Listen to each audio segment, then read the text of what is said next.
Justice. Oh well. Okay, this is going to go ahead and start. Us. We're going to take you there live.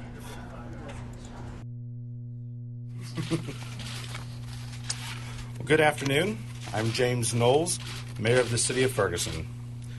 Yesterday, Ferguson City Manager John Shaw, Ferguson Police Chief Tom Jackson, and Ferguson City Attorney Stephanie Carr, along with myself, met with the Department of Justice officials in downtown St. Louis to receive the final report of their investigation into the policies and practices of the City of Ferguson Police Department.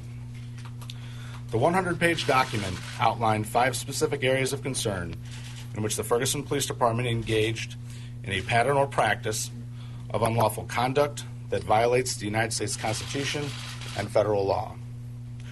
The Department of Justice began their investigation of the Ferguson Police Department on September 4, 2014.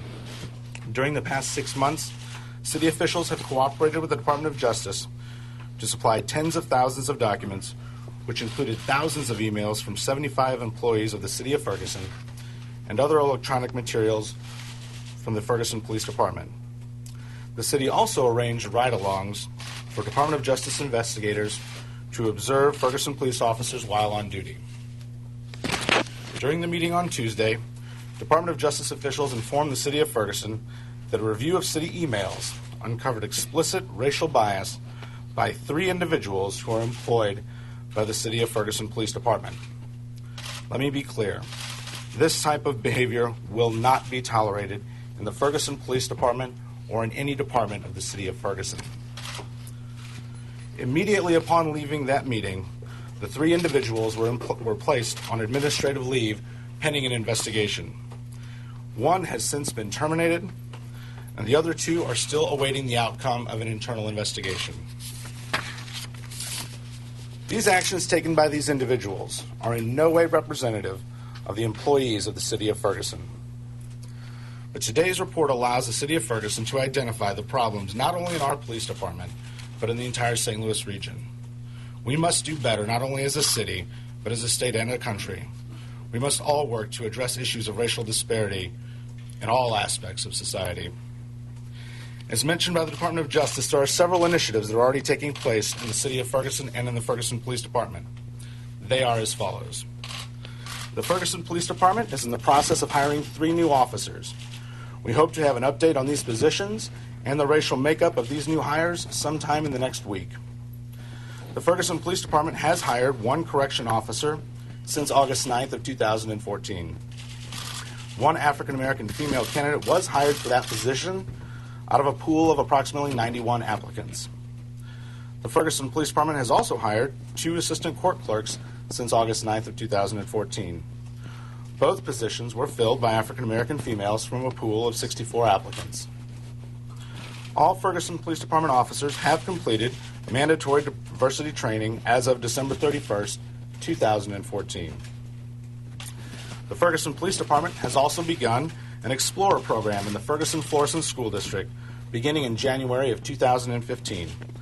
The goal of this program is for officers to engage youth in the law enforcement profession, as well as potentially recruit them for police officer positions in the future.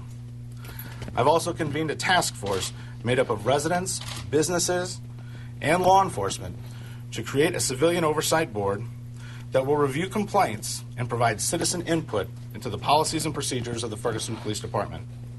The task force meets weekly, and its efforts are already underway.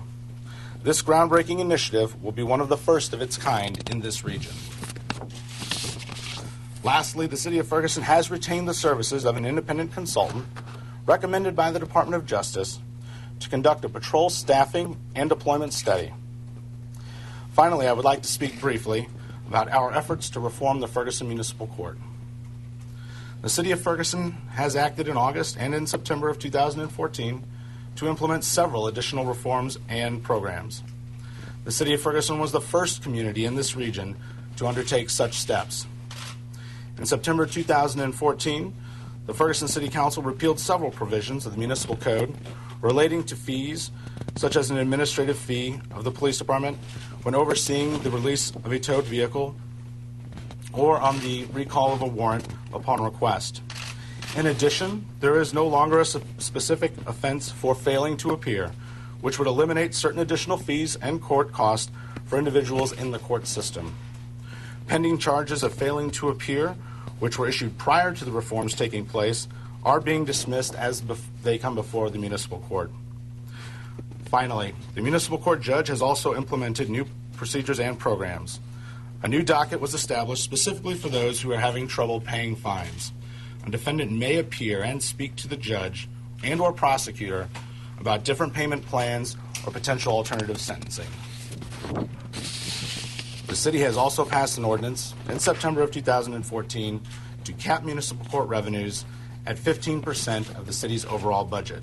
This is half of the legal limit allowed under state of Missouri law. This ordinance has also specified that any excess municipal court revenue will be appropriated for community projects. These are just some of the initiatives that the City of Ferguson has taken and will continue to take moving forward to hopefully move this city, its residents, and our entire community forward. Thank you. Mayor, do you intend to sign the consent decree? Mayor? Will Chief Jackson stay? Is Chief How do Jackson you ensure staying? accountability according to compliance with DoJ directives?